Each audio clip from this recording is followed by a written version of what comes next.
चार स्त्रियों का राम पर मोहित होना और राम का उनको वरदान देना।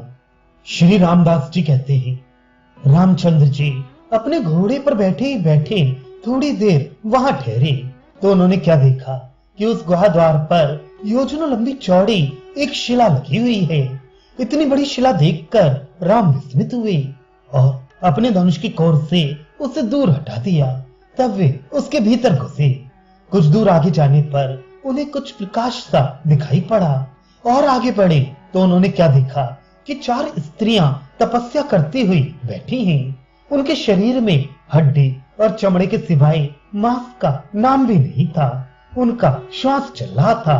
इससे उनको ये ज्ञात हुआ कि वे स्त्रियां अभी मरी नहीं हैं, प्रत्युत जीवित थे। ऐसी अवस्था में राम ने अपना चार शरीर बनाया और सबके सम्मुख जाकर कहने लगे, हे नारी, तुम्हारी जो इच्छा हो वह वर मांग लो। मैं राम तुम लोगों की तपस्या से प्रसन्न हूँ। इसके अनंतर राम ने अपने हाथों से उनके शरीर का स्पर्श किया, जिससे उनकी सूखी देह में रक्त मांस आदि का संचार हो गया। शरीर भर जाने पर उन सबों ने अपने नेत्रों से राम को देखा।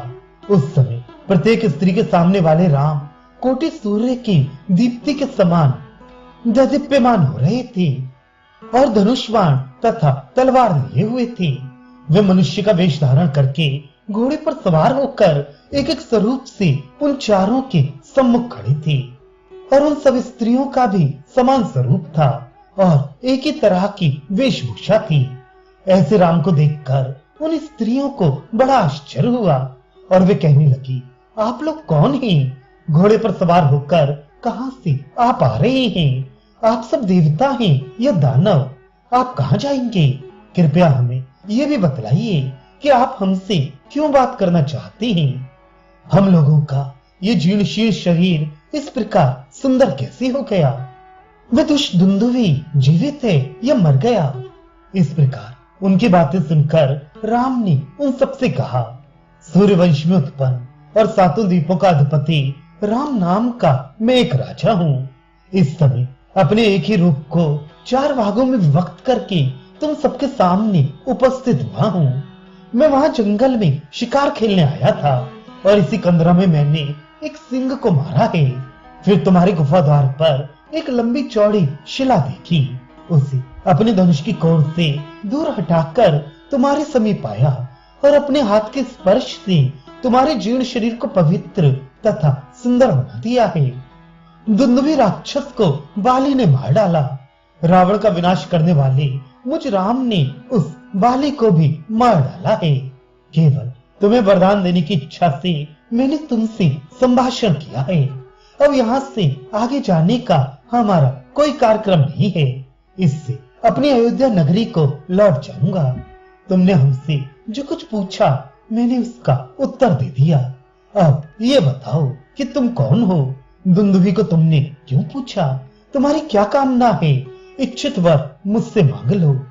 जब उन सबों ने राम के मुख से ये सुना कि दुंदुभी मार डाला गया और हमारे द्वार पर लगी हुई शिला भी हट गई है, तो वे बहुत प्रसन्न हुई और आनंद से प्रफुल्लित होकर उन्होंने कहा, हे राम, बहुत दिन हुए वे दुंदुभी राक्षस हम चार ब्राह्मणों की पुत्रियां तथा 16,000 क्षत्रियों तथा वैश्यों की कन्याओं को हर लाया था। उसकी यह हार्दिक इच्छा थी कि मैं एक ही दिन में 1,00,000 स्त्रियों के साथ विवाह करूंगा। इसी विचार से वह अच्छी अच्छी कन्याओं का अपहरण किया करता था। हे रघुनंदन, वह जिन सुंदरियों को लाता था उन्हें इसी कंदरा में डालकर दरवाजे पर इतनी बड़ी शिला लगा दिया करता था कि जिसे आपके सिवाय किसी अन्य व्यक्ति में हटाने की सामर्थ्य नहीं थी। वह हम लोगों की इस कंदरा में डालकर कहीं चला गया है। तब से हम ब्राह्मणों, क्षत्रियों और वैश्यों की कन्याएं यहाँ पड़ी हुई हैं। वायु तथा वृक्ष की पत्तियां हमारा भोजन है और श्री विष्णु भगवान के चरणों में हमने अपने मन लगा दिए हैं। इस प्रकार उनकी बातें सुनकर सबके समक्ष एक एक स्वरूप से खड़े श्री रामचंद्र जी ने कहा कि जिन विष्णु में तुमने अपना मन लगा रखा है वह मैं ही हूँ। राम की बात सुनकर उन स्त्रियों ने कहा कि यदि तुम ये सच कह रहे हो तो अपना विष्णु रूप हमें दिखाओ। इसके अनंतर भगवान ने अपने उन चारों स्वरूपों को अपने में समेट लिया और विष्णु रूप से सबको दर्शन दिया। जब उन्होंने विष्णु भगवान को अपने सम्मुख देखा तो मस्तक झुकाकर प्रणाम किया। विष्णु भगवान ने उनसे पूछा कि अब तो तुम्हारा संदेह निवृत्त हो गया। उन्होंने कहा कि आपके इन पुनीत दर्शनों से हमारा सब क्लेश दूर हो गया। तो फिर अज्ञान से जायमान संदेह के विषय में क्या कहना है। क्षण भर के बाद वे फिर राम के स्वरूप से उनके सम्मुख खड़े दिखाई दिए और उनसे बोले कि तुम लोगों की जो इच्छा हो वह वर मांगो।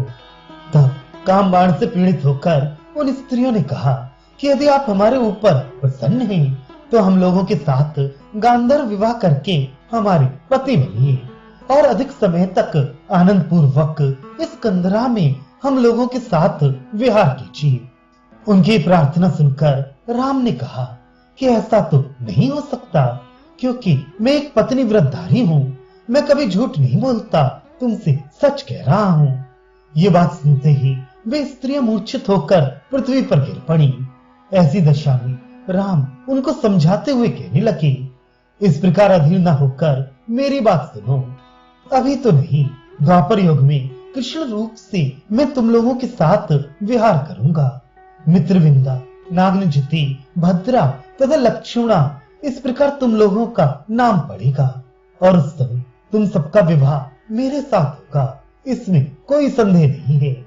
उस समय तुम सब मेरे साथ नाना प्रकार के सुख भोगोगी। राम की बातों को सुनकर उनका मन कुछ संतुष्ट हुआ और कहा कि अब चाहे तो जा सकते हैं। राम उन चारों कन्याओं के साथ धीरे धीरे आगे बढ़े। एक योजन आगे जाकर गंडकी नदी के किनारे एक झाड़ी में उन 16,000 स्त्रियों को देखा।